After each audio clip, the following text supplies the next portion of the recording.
In today's video, I'm going to be sharing with you a health and well-being update, and I'm going to be discussing my experience of chronic pain and chronic fatigue and witching with a chronic condition and what has been helping me.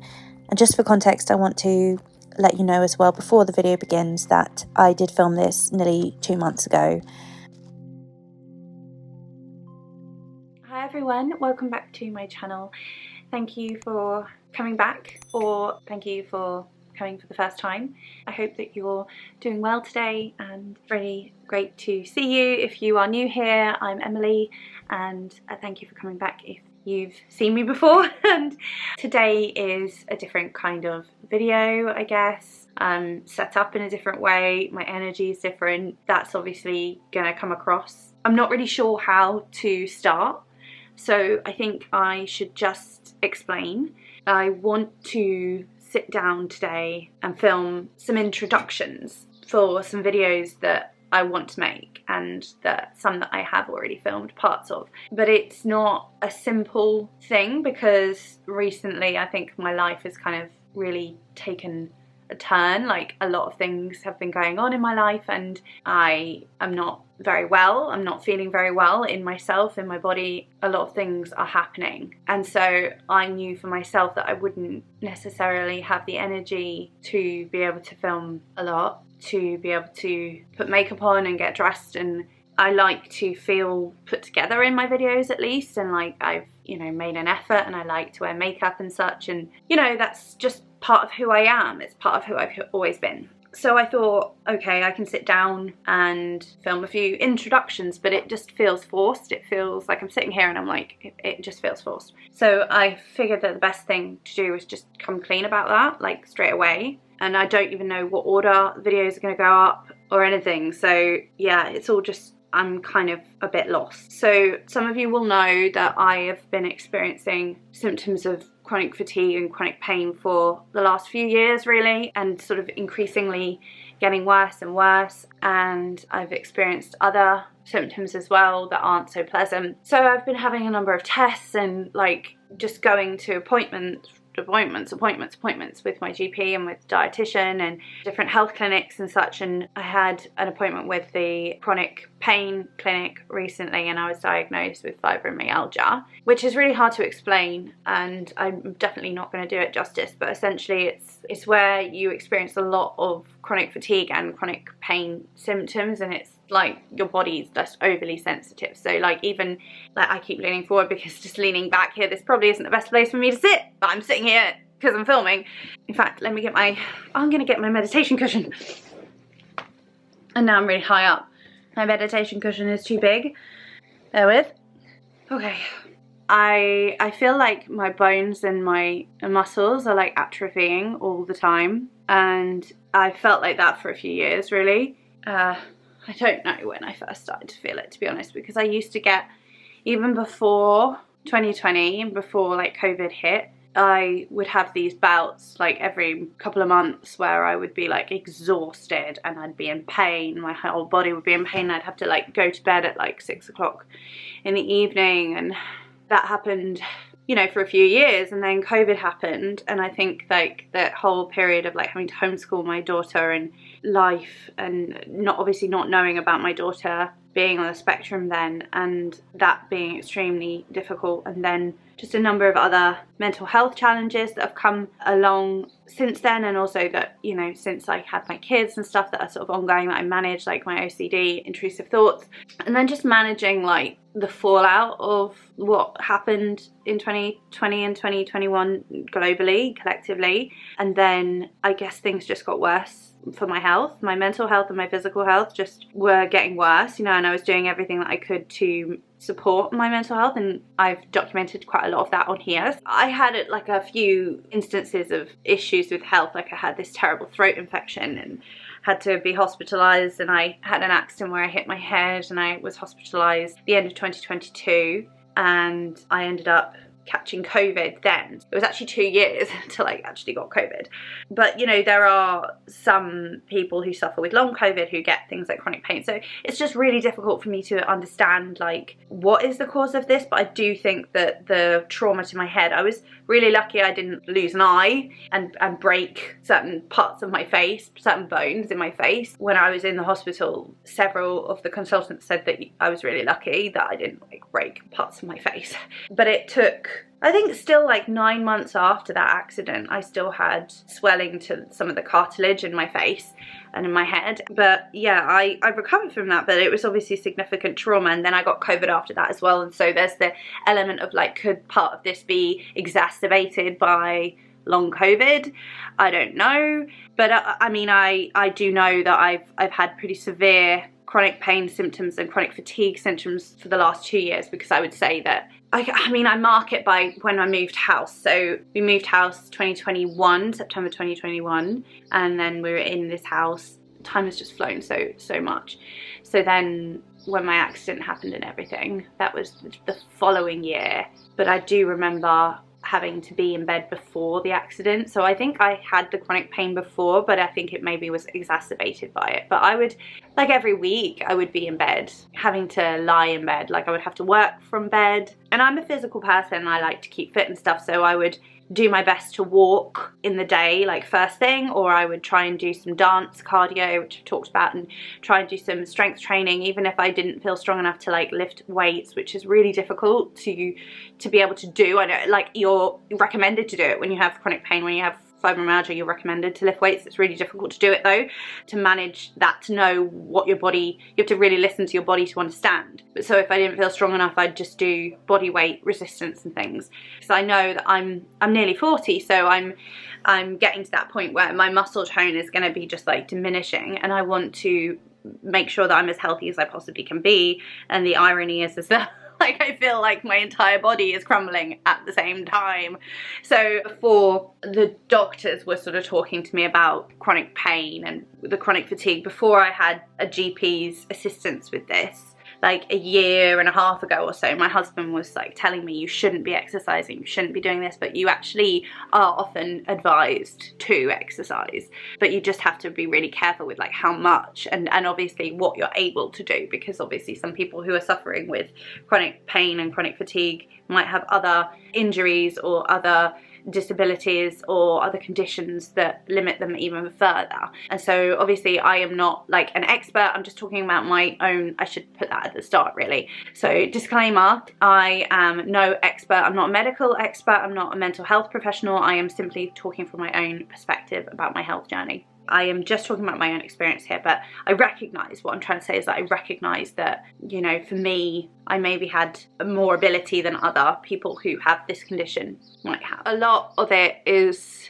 very difficult to kind of understand and process. It's only really just been over a week since I received the diagnosis for fibromyalgia, and it's been a lot to process, and I have been really trying desperately to figure out a way to heal my body. And I was aware I've been experiencing IBS symptoms for a couple of years as well, but I've been experiencing this swollen, bloated belly for the last couple of weeks, and I am literally looking like I'm 7 months pregnant. I know you can't see that right now, but like it's very uncomfortable, and my body is in a lot of pain, and I'm suffering, and my mental health is suffering. And so I wanted to make some kind of video that was going to be valuable, of course.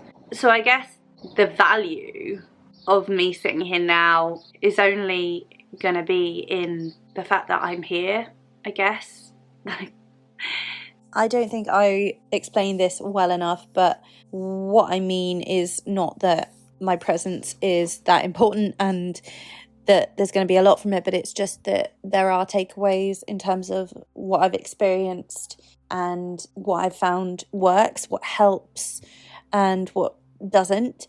And so I'm going to be sharing that, and really just, yeah, the fact that I think being honest about it and talking about it, hopefully it will help somebody.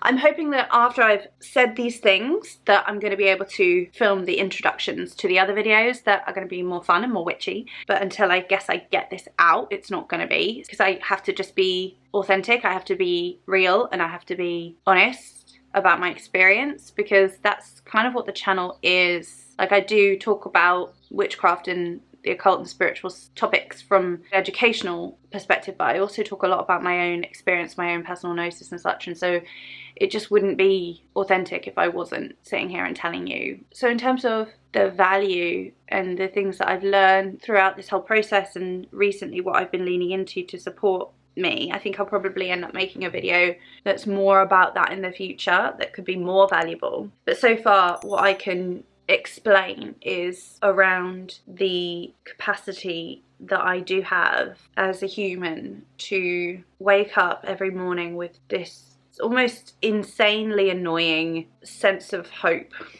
and joy.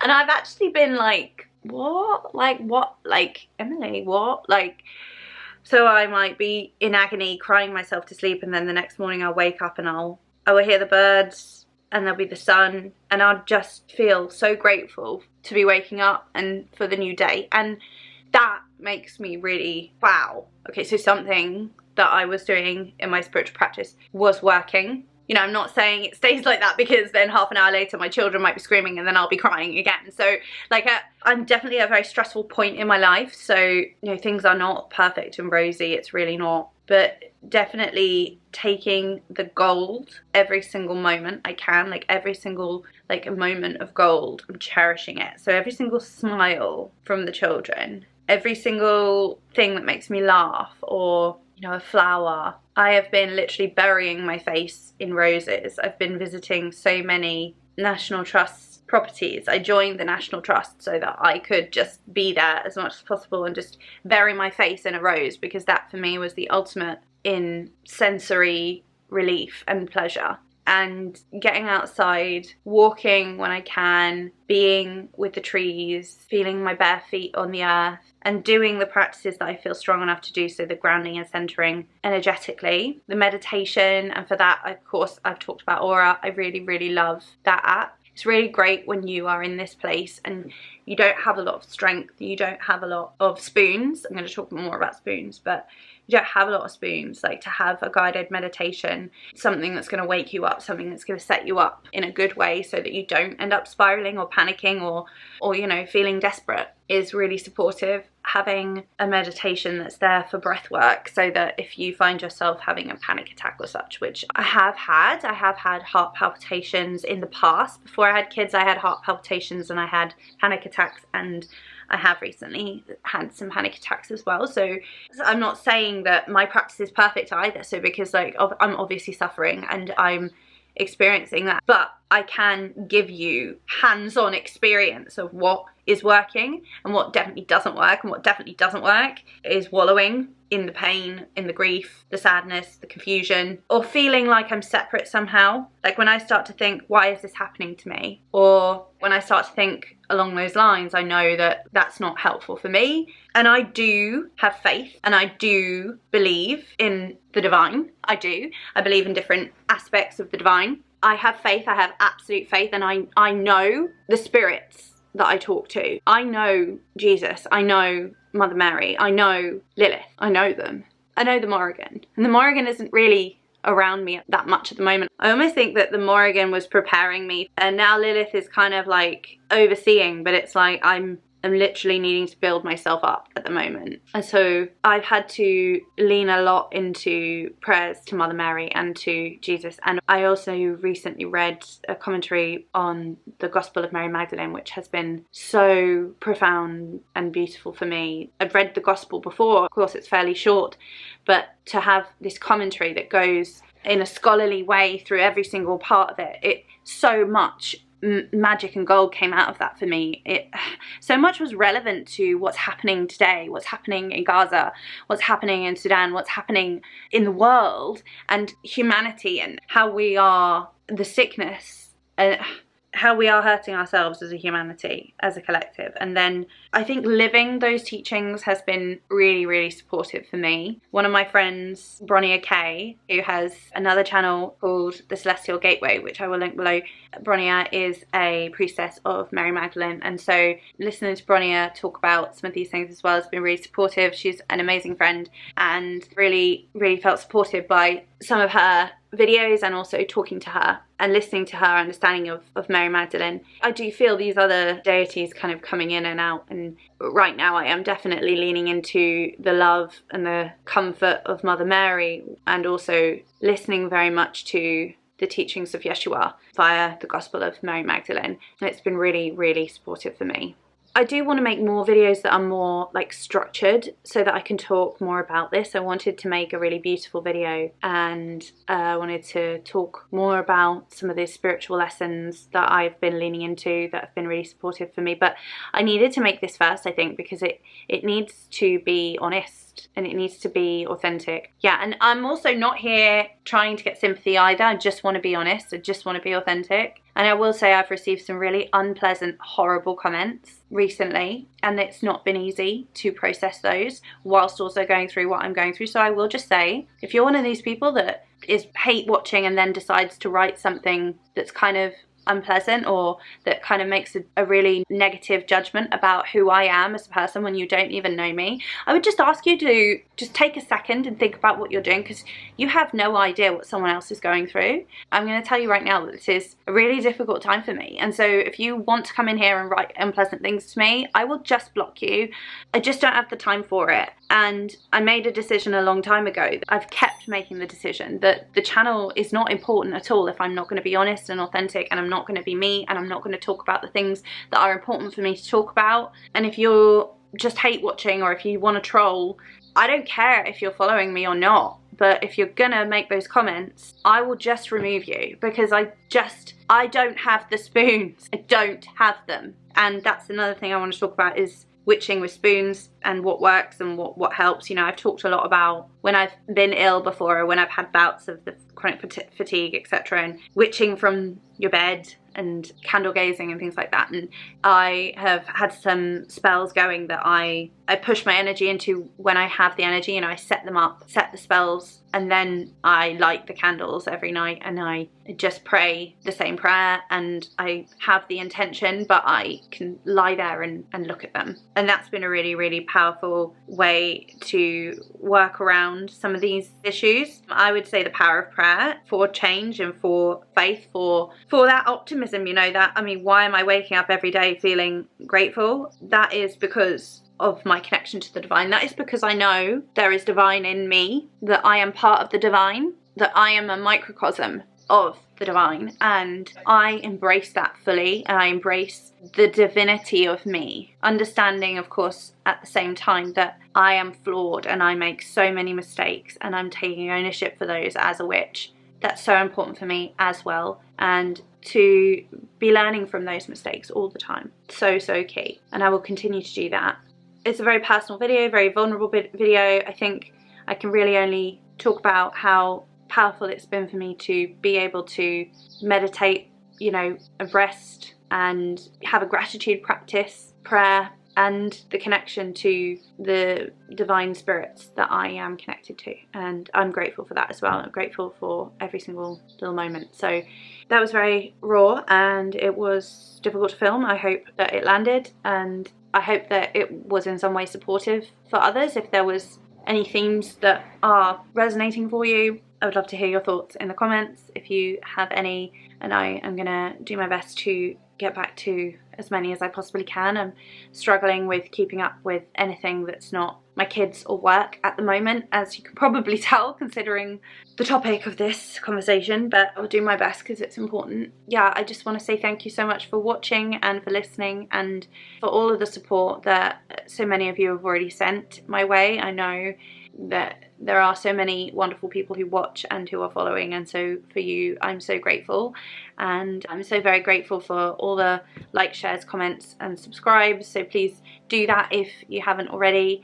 Please leave me a little rose emoji if you got to the end of this, and you know how to support me. There's Patreon, there's my Instagram, old TikTok, the super thanks, and the buy me a coffee page, and the direct PayPal as well. So those are there if you wish to support. So thank you so much again for joining me. I hope that you are well and that you take care of yourself in this challenging and frightening time that we're in. Sending you all peace, strength and solidarity. Thank you. I look forward to seeing you again soon. Many blessings.